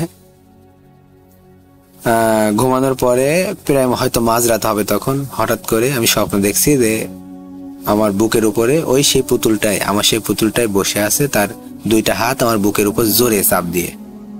তো ঘুমের মধ্যে আমার খুব অসহ্য ফিল করতে করতে করতে করতে বুকে যন্ত্রণা এবং সাথে সাথে আমার নিঃশ্বাস বন্ধ হয়ে যাওয়ার উপদ্রব, এরকম একটা অবস্থা, নিঃশ্বাস নিতে পারছি না। তো স্বপ্নের মধ্যে এমন করতে করতে আমার সাথে সাথে স্বপ্ন ভেঙে যায় রাসেল ভাই। স্বপ্ন ভেঙে যাওয়ার পরও কিন্তু আমি দেখছি ওই পুতুলটা আমার বুকের উপর বসে আছে। আমি তখন স্পষ্ট, মানে আমি স্বপ্নের মধ্যে না, স্বপ্ন ভেঙে গেছে অলরেডি, আমি দেখতে পাচ্ছি আমার আম্মু আমার পাশে শুয়ে আছে। কিন্তু সেই দিনের মতো, গত দিনের মতো আমি কোনো চিল্লাপাল্লা করতে পারছি না, কোনো আওয়াজ করতে পারছি না, নাড়াচাড়াও করতে পারছি না নিজের কোনো শরীরের অঙ্গ। দেখছি আম্মু ওই কোনায় শুয়ে আছে আর ওই জিনিসটা আমার বুকের উপর ওইভাবে চেপে ধরে আছে। তো রাসেল ভাই আরেকটা জিনিস, যেদিন আম্মু আমাকে বুকের মধ্যে নিয়ে ঘুমাইতো সেদিন কিন্তু আমি কোনো স্বপ্নও দেখতাম না বা এই ধরনের কোনো কিছু আমার সাথে কোনোদিনও হয়নি। কিন্তু যেদিন একটু দূরে আমার থেকে শুয়ে ঘুমাইতো, খুব বেশি দূরে তো না, একই খাটে আমরা শুইতাম আম্মু আর আমি, ছোট ছিলাম আমি, হয়তো মাঝে 1 হাতের ডিস্টেন্স এমন হয়তো, আম্মু এমন একটু 1 হাতের ডিস্টেন্স এমনই দূরত্ব হবে শুয়ে আছে পাশে, ওই জিনিসটা আমার বুকের উপর চাপ দিয়ে বসে আছে। তো এক পর্যায়ে আমার নিঃশ্বাস বন্ধ হয়ে যাচ্ছে, এমন হইতে হইতে আমার চোখ দিয়ে পানি ঝরছে অঝরে, কিন্তু আমি কোনো আওয়াজ করতে পারছি না। আমার মনে হলো যে আজকে রাতই হয়তো আমার শেষ রাত। আমি দেখতে পাচ্ছি আম্মু আমার পাশে শুয়ে আছে। তো এমন অবস্থায় আমার মুখ দিয়ে সম্ভবত গোঙানির কোনো একটা আওয়াজ বের হয় আর আম্মুর ঘুম ভেঙে যায় সাথে সাথে। ঘুম ভেঙে যাওয়ার পরে আমি কিন্তু তখনও দেখতে থাকতে আম্মু যে আমার কাছে সরে আসছে, আমার বুকের উপর তার হাতটা রাখছে, আমি তখনও দেখতে পারছি যে ওই পুতুলটা আমার বুকের উপর আছে, কিন্তু আম্মু কোনো কিছু দেখতে পারছে না। ওই পুতুলটা তখনও আমার বুকের উপর আছে। হঠাৎ করে আম্মু যে আমার বুকের উপরে হাত দেয়, সাথে সাথে ওই পুতুলটা দেখে আমি ভ্যানিশ, চোখের পলকে ভ্যানিশ হয়ে যায়। খুব ভয় পেয়ে যায়, আমি জোরে চিল্লাই কেঁদে উঠি, আম্মু আবার আমাকে বুকের মধ্যে নিয়ে ঘুম পাড়িয়ে দেয়। তো রাসেল ভাই সকালে উঠে আমি পরের দিন আম্মুকে সব ঘটনা বলি। অন্যদিন কোনো কিছু না বললেও সেদিন আমি ওই 2 দিনের কথা, আমার 2 দিনের স্বপ্ন মনে ছিল, আমি সবকিছুই আম্মুকে বলি। তো বলার পরে আম্মু মোটামুটি চিন্তিত হয়ে যায়। তো নানির কাছে জানানোর পরে নানি আমাকে অনেক দূরে একটি হুজুরের কাছে নিয়ে যায়। তো হুজুরের কাছে নিয়ে যাওয়ার পরে হুজুর ঝাড় দেয়, একটা তাবিজও দেয়। তো যাই হোক, তাবিজ নেওয়ার পরে অনেক দিনই ভালো ছিলাম। তারপরেও আমার সঙ্গে অনেক ঘটনা ঘটেছে, সেগুলো না হয় অন্য ঘটনায় শেয়ার করব। তো রাসেল ভাই এই ছিল ঘটনা। ফার্স্ট টাইম অডিও ক্লিপ, তো হয়তো গুছিয়ে কথা বলতে পারিনি, কেমন হয়েছে জানি না। যদি আপনার কাছে ভালো লাগে, সিলেক্ট করার মতো হয়, তাহলে অবশ্যই প্লে করবেন। আর যদি মনে হয় এটা সিলেক্ট করার যোগ্য হয়নি তাহলে দরকার নেই, আমি অন্য ঘটনা পাঠাবো। তো এই ছিল রাসেল ভাই ঘটনা। আমি এখন বর্তমানে হাফেজি শেষ করেছি, মাওলানা পড়ছি। এই 2024 সালে আমার মাওলানাও কমপ্লিট হয়ে যাবে। সবাই আমার জন্য দোয়া করবেন, ভালো থাকবেন। আসসালামু আলাইকুম রাসেল ভাই।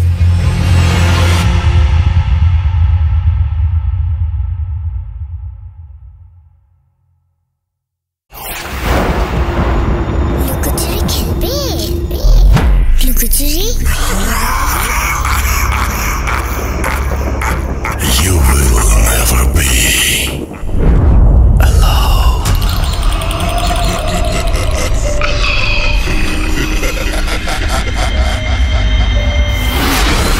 Put.com. The fear returns with Russell. Welcome back. আপনাদের সবাইকে স্বাগত জানাচ্ছি। আমি রাসেল। আশা করছি আপনারা সবাই ভালো আছেন আর ভালোর দলে আছেন। আমিও ভালো আছি, ভালোর দলে আছি। আমরা আজকে বছরের প্রথম শুক্রবারে আপনাদের সামনে দারুণ একটা এপিসোড নিয়ে আসছি বলে আমরা বিশ্বাস করি। কতটুকু ভালো লাগছে বা কতটুকু আনন্দ দিতে পারছি সেটা আমি জানি না, তবে আমরা চেষ্টা করছি আমাদের সাধ্যমতো আপনাদেরকে আনন্দ দেওয়ার জন্য। এখন আমরা সরাসরি পরবর্তী ঘটনায় যাব। আশা করছি এই ঘটনাটি আপনাদের ভালো লাগবে। যেভাবে লেখা আছে আমি সেভাবেই পড়ে শোনাচ্ছি।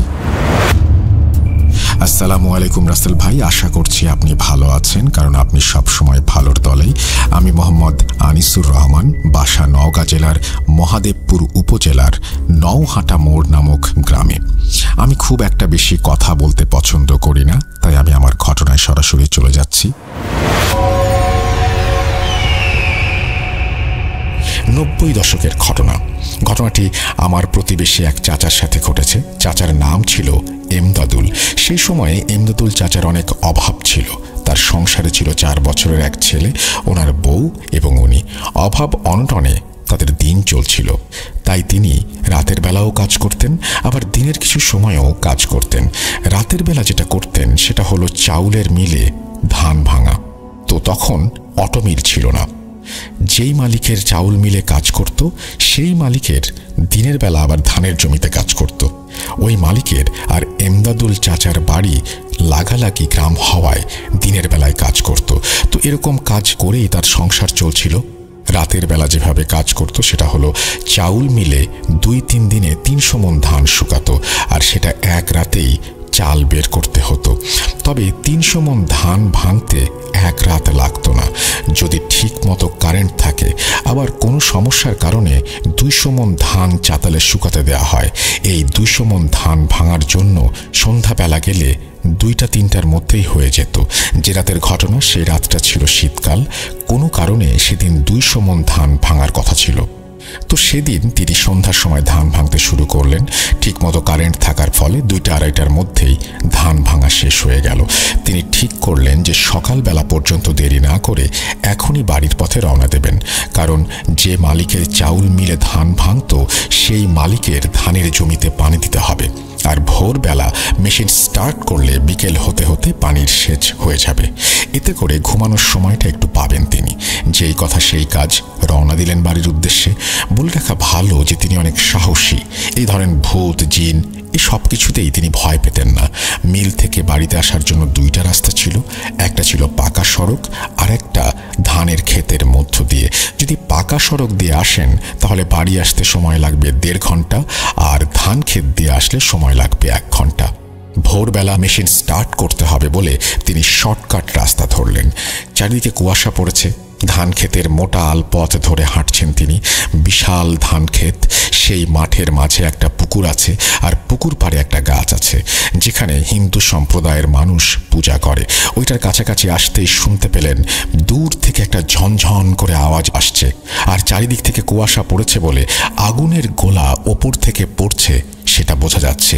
কে জানি লম্বা প্রায় 10-12 ফিটের মতো হবে একজন মানুষ আসছে। ওইটা মানুষ হবে কি না জানি না, তবে মানুষ যে আসছে বা মানুষের মতো কিছু একটা সেটা বোঝা যাচ্ছে। মাথার অংশ থেকে আগুন বের হচ্ছে। যে আলপথে দিয়ে এমদাদুল চাচা যাচ্ছেন সেই রাস্তা ধরে সে আসছে। এমদাদুল চাচা থমকে দাঁড়ালেন। এমদাদুল চাচা যেখানে দাঁড়ালেন সেখানে তার ডান পাশে 40 ফিট দূরে ওই পুকুর আর গাছ অবস্থিত। তিনি যে আলপথে দাঁড়িয়ে আছেন সেই আলপথের সামনে 30 ফিট দূরে আর একটা আলপথ ডান পাশে গেছে, যা পুকুর আর ওই গাছের দিকে গেছে। তিনি ওই অল্প 30 ফিট দূরেই দাঁড়িয়ে পড়েছেন। যখন ওই মানুষের মতো অবয়বটি তার কাছে আসে, তিনি দেখেন তার চেহারা ছিল কালো, কান দুইটা ছিল হাতির কানের মতো, গলায় অসংখ্য ঝনঝন করা আওয়াজের মালা, চোখ ছিল না, মুখমণ্ডলের জায়গায় শুধু একটা মুখ ছিল যা দেখতে ঘোড়ার মুখের মতো। সেখানে থেকেই আগুনের ফুলকি বের হচ্ছে। হাত ছিল একটা, সেই হাত দিয়ে ঝনঝন করে আওয়াজ করা মালাটা ধরে রেখেছেন। এমদাদুল চাচার মনে হয় এই প্রথম ভয়ে শরীর কাঁপুনি দিয়ে উঠল। আর এরকম ভয় পাওয়ারই কথা। এর আগে যতগুলোর সাথে তার দেখা হয়েছে তাদের কারোরই এরকম অগ্নিমুখ ছিল না। গ্রামের মানুষ জানে এসব এন্টিটি নাকি আগুন দেখলে কাছে আসে না, কিন্তু এটার ক্ষেত্রে বিপরীত।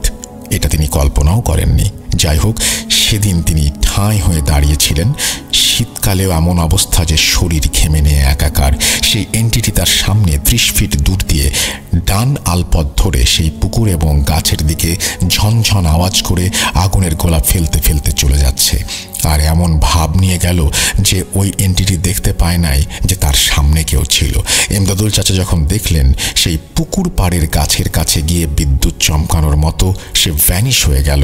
দূর থেকে তখন আজানের ধ্বনি ভেসে আসছে। এমদাদুল চাচা সেখানে কতক্ষণ দাঁড়িয়েছিলেন তিনি বুঝতে পারেননি। 2-2.5 ঘন্টা কিভাবে কেটে গেল তিনি খেয়ালই করেননি। অতঃপর তিনি সেখান থেকে দ্রুত হাঁটা শুরু করেন। তার ঠিক 10-12 দিন পরের ঘটনা। যে মালিকের ধান ভাঙত সেই মালিকের ধানে সেচ দেওয়ার জন্য মেশিন স্টার্ট দিতে হবে। তখনকার সময়ে বরেন্দ্র অঞ্চলে পানির ডিপ টিউবওয়েল ছিল না। ডিজেল চালিত ইঞ্জিনের দ্বারা পানি সেচ করা হতো। দিনের বেলায় নিজের বাড়ির কিছু কাজ থাকায় তিনি সিদ্ধান্ত নিলেন যে দিনের বেলা সেচ না দিয়ে রাতের বেলা সেচ দিবেন। জমির পরিমাণ বেশি হওয়ায় পুরো রাত লেগে যাবে সেচ দিতে। এতে করে দিনের বেলায় বাড়ির কিছু টুকিটাকি কাজ করা যাবে। যেখানে মেশিন সেট করা হবে সেখানকার বর্ণনা দেই।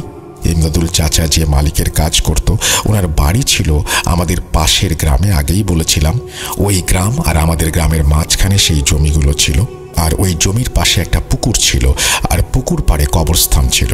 ওই কবরস্থানের পাশেই নলকূপ স্থাপন করা ছিল। যাই হোক, তিনি সন্ধ্যার আগেই মেশিন স্টার্ট দেন। তারপর তিনি ঘুরে ঘুরে সব জমির আলপথগুলো কেটে দিলেন। সব শেষে রাতের খাবারের জন্য তার বাড়িতে আসলেন। খাওয়া দাওয়া শেষ করে যখন তিনি যাবেন তখন তার 4 বছরের বাচ্চা তার পেছনে লেগেছে। সেও যাবে তার সাথে। অনেক কিছু বোঝানোর পরেও বাচ্চা যাবেই, কি আর করা, তিনি সাথে নিয়ে গেলেন। আর হ্যাঁ, সেই মেশিন রাখার জায়গাটা বাঁশের বেড়া দিয়ে ঘেরা, ওপরে খড়ের চালা, 2 চালা বিশিষ্ট। সেখানে একটি বুড়ি এন্টিটি দেখা যেত। এমদাদুল চাচা সেটা আগে ভাগেই জানতেন। এর আগেও অনেকবার পানি সেচ দিতে গিয়ে মুখোমুখি হয়েছেন। তবে ওই বুড়ি শুধু মজার ছলে ভয় দেখানোর চেষ্টা করত। বুড়িটি দেখতে ছিল খুবই জীর্ণশীর্ণ, কঙ্কাল প্রকৃতির, ধপধপে সাদা। এমদাদুল চাচা তার ছেলেকে সেই মেশিন ঘরে নিয়ে গেলেন। কিছুক্ষণ বসে থাকার পর ছেলে ঘুমিয়ে পড়ল। ছেলেকে সেই মেশিন ঘরে শুইয়ে রেখে ধানের খেতে গেলেন জমিতে পানি ঠিক মতো দেয়া হচ্ছে কিনা দেখতে। জমির সব আলপথ ঘুরে ঘুরে দেখছেন। ঠিক তখনই তার কানে মেশিন ফেল করার আওয়াজ আসলো। তিনি বুঝতে পারলেন মেশিনের পানি ফেল করেছে। তিনি তাড়াতাড়ি মেশিন ঘরে আসলেন। এসে দেখেন মেশিন বন্ধ। তিনি ভাবছেন মেশিন ফেল করলে তো শুধু পানি উঠবে না, মেশিন তো বন্ধ হবে না। কিন্তু মেশিন বন্ধ হলো কিভাবে? আর ছেলে তো ঘুমিয়ে আছে। হঠাৎ দেখলেন ঘরের চালা নেই। তিনি জানতেন এটা বুড়ির কাজ, কারণ এর আগে বুড়ি এইভাবে চালা উড়িয়েই ভয় দেখাতো। বুড়ি এন্টিটি বলেছিল যে যখন আমি এখান থেকে কোথাও যাব তখন এই মেশিন ঘরের চালা উড়িয়ে নিয়ে যাব, আবার যখন আসব তখন চালাটা উড়িয়ে নিয়ে আসব। ভয় যেন না করা হয়। এটা ভাবতেই খুব ঝড় শুরু হলো। আর সেটা কেবল সেখানেই ঝড়ের মতো বাতাস বইতে শুরু করলো। ইমদাদুল চাচা বুঝতে পারলেন যে বুড়ি আসছে। আর বুড়ি তার সামনে ভাসমান অবস্থায় এসে বলল, কিরে, ভয় পেয়েছিস? চাচা বলল, ভয় পাবো কেন, কিন্তু এরকম করা কি উচিত? আমার ছেলেকে নিয়ে এসছি। বুড়ি বলল, আচ্ছা ঠিক আছে, আর হবে না। তখনই ইমদাদুল চাচা রাগান্বিত হয়ে বললেন, তুমি এরকম চালা উড়িয়ে নিয়ে যাচ্ছ, মেশিন বন্ধ করছো কেন? তখন বুড়ি বলল, আমি কিছু করিনি রে, আমার এক নাতি এসেছিল, সে এরকম করেছে। তোর সাথে নাকি দেখা হয়েছিল কয়েকদিন আগে, তাই সে মজা করে এমনটা করেছে। তখন ইমদাদুল চাচা বলল, তোমার নাতি আবার কে? কোন দিন দেখা হয়েছিল আমার সাথে? বুড়ি বলল, তুই ধান ভেঙে আসছিলি মাঠের ক্ষেতের ভেতর দিয়ে, তখন দেখা হয়েছিল। ইমদাদুল চাচা বললেন, হো, এবার বুঝেছি। বুড়ি বলল, তার বুকের মাঝখানে একটা চোখ ছিল, যা তুই দেখতে পাসনি, কিন্তু সে ঠিকই দেখতে পেয়েছে। মেশিনের নলটার মুখে মাটি লাগিয়ে আয়, তোর আর কষ্ট করে হ্যান্ডেল দিতে হবে না, একটা স্টার্ট দিলেই পানি উঠবে, আর টিউবওয়েলে পানি তুলতে হবে না। আপনারা জানেন কিনা জানি না, সেই মেশিনগুলোতে পানি তুলতে হলে নলকূপের মুখে একটা ছোট টিউবওয়েল লাগানো থাকে, আর সেখানে পানি তোলার পরেই মেশিন স্টার্ট দিলে তারপর পানি ওঠে। অতঃপর ইমদাদুল চাচা মেশিনের নলের মুখে মাটি লাগালেন, তারপর তিনি দূরে গিয়ে দাঁড়ালেন। কিছুক্ষণ পর দেখলেন মেশিন একা স্টার্ট হয়ে গেছে। এই ছিল বাস্তব ঘটনা। এই বাস্তব অভিজ্ঞতা তিনি বলেছেন পৃথিবীতে কত রকমের অদ্ভুত ঘটনা ঘটে।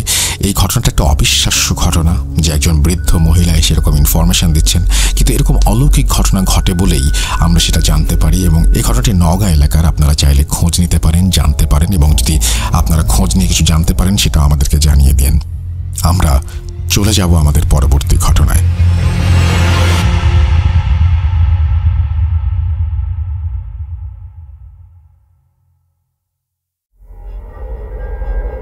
Spirit, be here with me.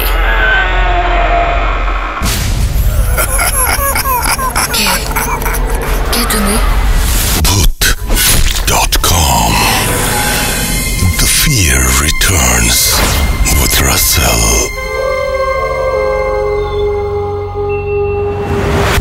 Welcome back. যেহেতু বছরের শুরুর এপিসোড এবং আমরা চেষ্টা করেছি আপনাদের সামনে নতুন নতুন ঘটনা নিয়ে আসার, আজকেও তার ব্যতিক্রম নয়। আরেকটি ঘটনা রয়েছে, যে ঘটনাটি আমাদের পাঠিয়েছেন আমাদের খুবই পছন্দের একজন স্টোরি টেলার সোহাগ চক্রবর্তী। আমরা এখন সরাসরি তার কাছে যাব এবং শুনে আসব তার সেই ভয়ঙ্কর অভিজ্ঞতার কথা। চলুন শুরু করা যাক।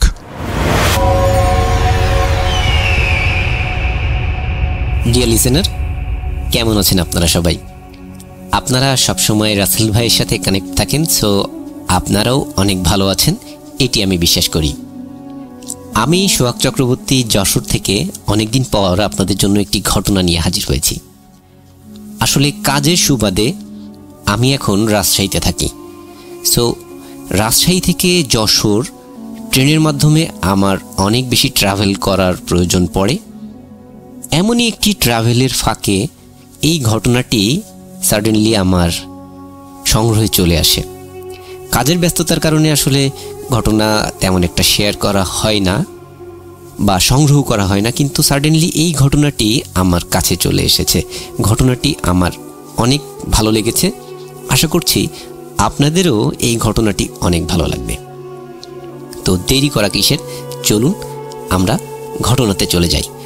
আর ঘটনা যিনি আমার সাথে শেয়ার করেছেন, উনি এক সময়ে ট্রেন চালাতেন, ট্রেনের চালক ছিলেন। সঙ্গত কারণে ওনার নাম এবং কোন লোকেশনে এই ঘটনাটি ঘটেছে এটি আমি শেয়ার করছি না। কেন শেয়ার করছি না, আপনারা ঘটনাটি শুনলে বুঝতে পারবেন। তো চলুন শুরু করি ঘটনাটি। 1994 সালের জানুয়ারি মাসের 11 তারিখ শফিকুল সাহেব ওনার বাসা থেকে রওনা হয়েছেন। উনি, আপনারা যেহেতু জানেন বা আমি আগে বলেছি, উনি পেশায় ছিলেন ট্রেনের চালক। ওনার বাসা থেকে স্টেশনের দূরত্ব 4 কিলোমিটার। আর আজ উনি যে ট্রেনটি চালিয়ে যাচ্ছেন, ট্রেনটির শিডিউল হচ্ছে রাত 1টার সময়। এই 4 কিলোমিটার রাস্তার রাত 1টার সময়, আর যেহেতু 1994 সালের দিকের ঘটনা, উনি সাইকেলেই ট্রাভেল করে বাসা থেকে স্টেশনে যাবেন, এটি উনি ঠিক করেছেন। তো ওনার যেহেতু নাইট টাইম, রাত্রে খাওয়া দাওয়া বা সাথে শীতের জিনিসপত্রগুলো নিয়ে যাওয়া ইত্যাদি কারণে উনি একটি ব্যাগের মধ্যে ওনার যে প্রয়োজনীয় সকল জিনিসগুলো ভরে উনি সাইকেলের পিছনে বেঁধে সাইকেল চালানো শুরু করেছেন। বাসা থেকে প্রায় 1-1.5 কিলোমিটার দূরে উনি যখন সাইকেল চালিয়ে যাচ্ছেন, উনি বের হয়েছেন অ্যাভারেজ 12:10-15 এমন টাইমে।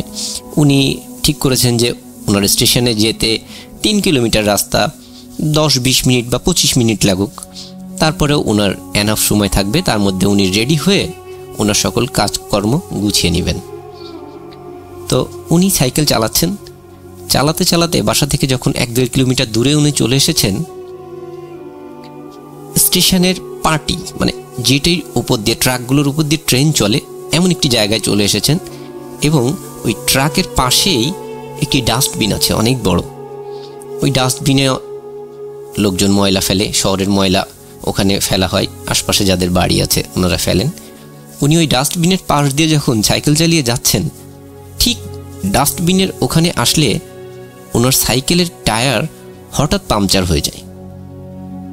উনি বুঝতে পারেন না যে কেন পাংচার হয়ে গেল। তারপরেও রাস্তায় কোনো জিনিস অনেক সময় ফেলানো থাকতে পারে, যেটির উপরে সাইকেল উঠলে কিন্তু পাংচার হয়ে যেতে পারে।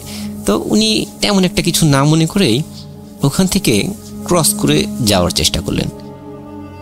তখন কিন্তু বাইরে অনেক ঠান্ডা এবং অনেক কুয়াশা পড়েছে।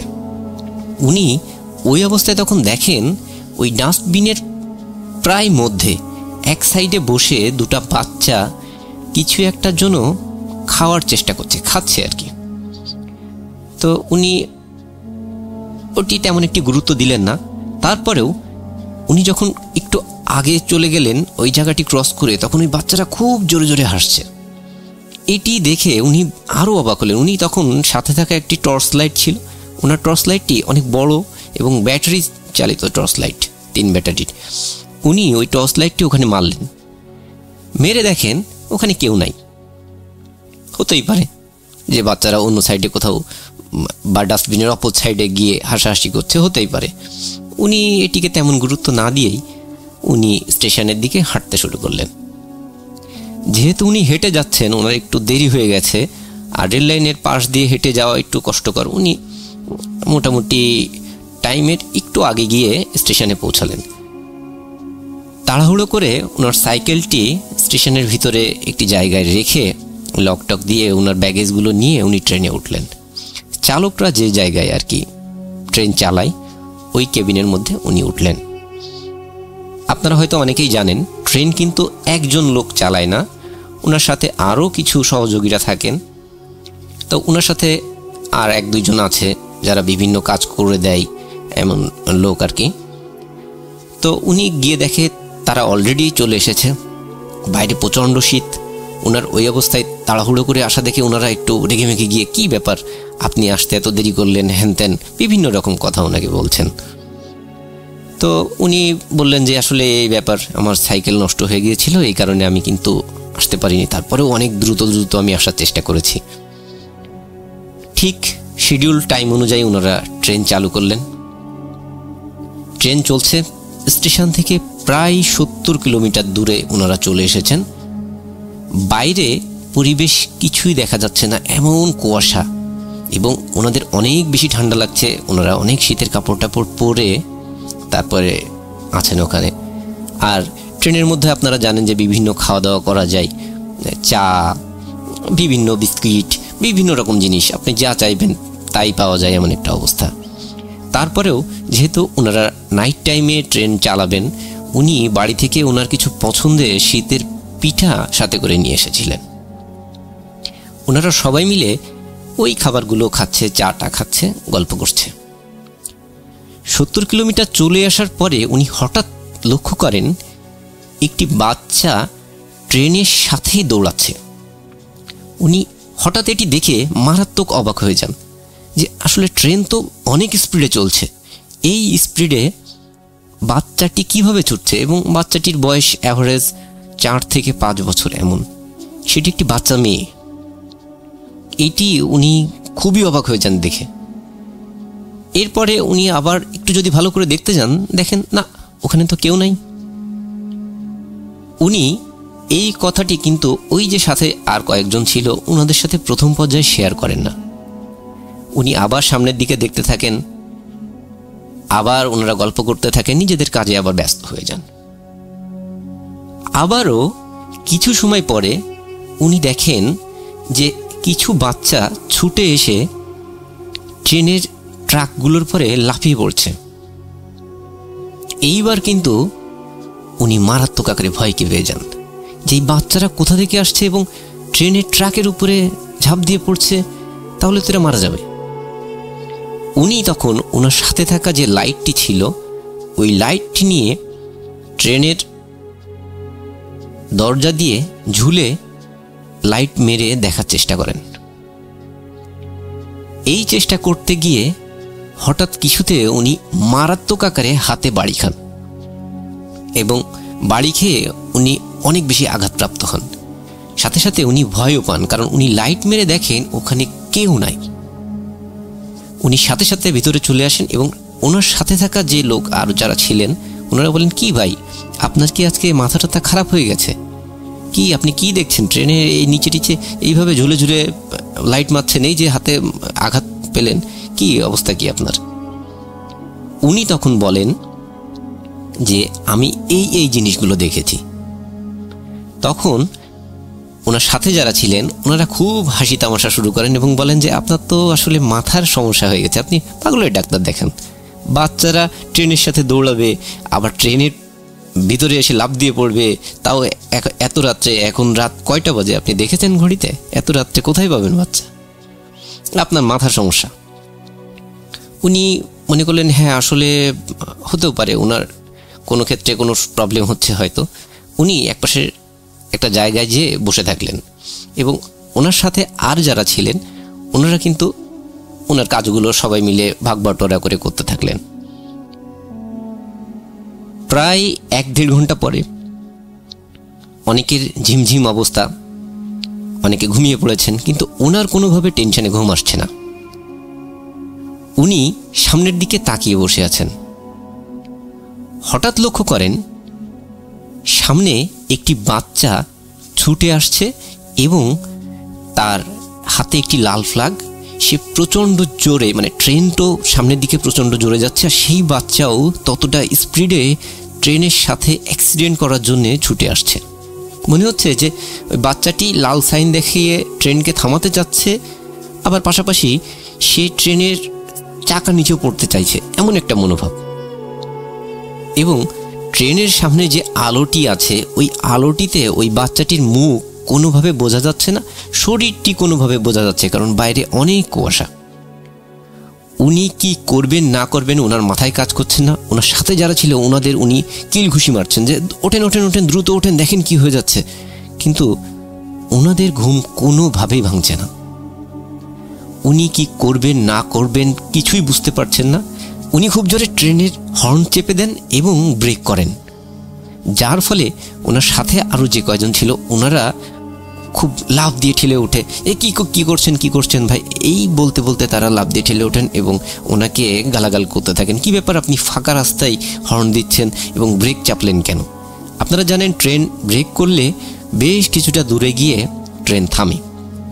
তো উনি আসলে মাথায় কোনো কিছুতে কাজ করছিল না। ট্রেন যখন থেমেছে উনি সাথে সাথে ট্রেন থেকে নেমে ছুটে পিছের দিকে চলে আসেন এবং উনি দেখার চেষ্টা করেন যে আসলে কি হয়েছে, ওখানে কেউ আসলে ক্ষতিগ্রস্ত হয়েছে কিনা।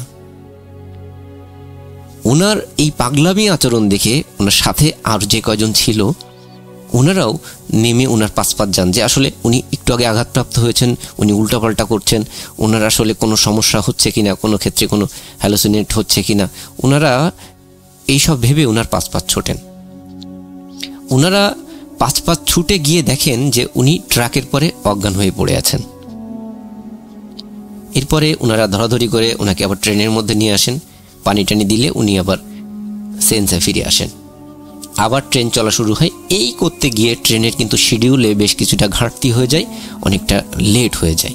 ওনারা এইবার ট্রেনটি কিন্তু আরও একটু জোরে চালানোর চেষ্টা করেন, কারণ ঠিক সময়তে পৌঁছানোর জন্য এই টাইম গ্যাপটি ফিল আপ করার জন্য ওরা একটু জোরে চালানোর চেষ্টা করেন। ট্রেন চলছে, চারিপাশে খোলা মাঠ, একটা বিলের পাশ দিয়ে ট্রেনটি চলছে এবং একটা পর্যায়ে গিয়ে একটা সেতু আছে, একটা সেতুর উপর দিয়ে ট্রেনটি যাবে, এমন একটি পজিশনে গিয়ে ঘটে অদ্ভুত একটি কাণ্ড। ওই ট্রেনের ড্রাইভিংয়ে যারা ছিলেন, মানে ওই রুমের মধ্যে যারা ছিলেন, তারা সবাই লক্ষ্য করেন বেশ অনেকগুলো বাচ্চা তারা সেতুতে ওঠার আগেই একটা প্লেসে দাঁড়িয়ে আছে এবং রাত তখন 3:30-4টার কাছাকাছি এমন একটা সময়। ওই বাচ্চারা ট্রাকের পরে লাফ দিয়ে পড়ছে, হাত পা ট্রাকের পরে দিয়ে দিচ্ছে, যাতে তারা ট্রেন তাদের হাত পায়ের উপর দিয়ে চলে যায়, তারা মারা যায় বা আত্মহত্যা করার চেষ্টা করছে। এইটি দেখে ওই রুমের মধ্যে যারা ছিলেন, যারা ট্রেন অপারেট করছিলেন, তারা সবাই মারাত্মক ভয় পান। তখন ওনারা বুঝতে পারেন যে আসলে উনি এর আগে যে ঘটনাগুলো বলছিলেন সেইগুলো আসলে সত্য।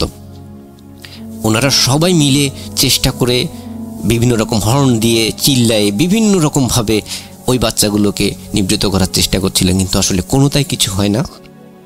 ওনারা ইমার্জেন্সি ট্রেনের ব্রেক করে এবং ট্রেনের ব্রেক করার সাথে সাথে ওই জায়গায় একটি দুর্ঘটনা ঘটে। আসলে ব্যাপারটি হচ্ছে, দুর্ঘটনা ঘটার কারণ ওখানে ট্রেন লাইনটি কাটা ছিল।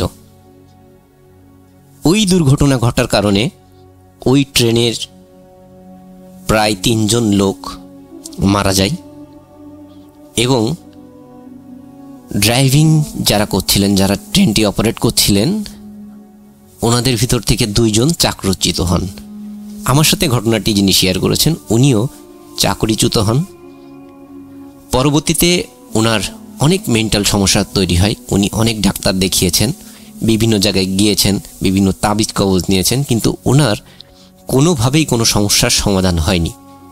উনি ঘুমালেই দেখতে পান কিছু বাচ্চারা ছুটে এসে ট্রেনের নিচে পড়ছে, তাদের হাত পা কেটে চারিদিকে চলে যাচ্ছে, ট্রেনের সামনে রক্ত রক্ত হয়ে যাচ্ছে, ওনার রুমের ভিতরেও রক্ত রক্ত হয়ে যাচ্ছে। এটি দেখে উনি আত্মচিৎকার করে ঘুম থেকে উঠে যান। অনেক বছর ধরে ওনার সাথে এই ঘটনাগুলো ঘটছে, উনি কোনোভাবেই এটির কোনো সমাধান করতে পারেননি। আসলে সব ঘটনার হয়তো সমাধান হয় না, এটিও তেমন একটি ঘটনা। ঘটনাটি আমার কাছে অনেক বেশি অদ্ভুত মনে হয়েছে। রাসেল ভাই যদি ভালো লাগে তাহলে ঘটনাটি সবার উদ্দেশ্যে শেয়ার করবেন। আর আপনারা সবাই ভালো থাকবেন, সুস্থ থাকবেন। ধন্যবাদ।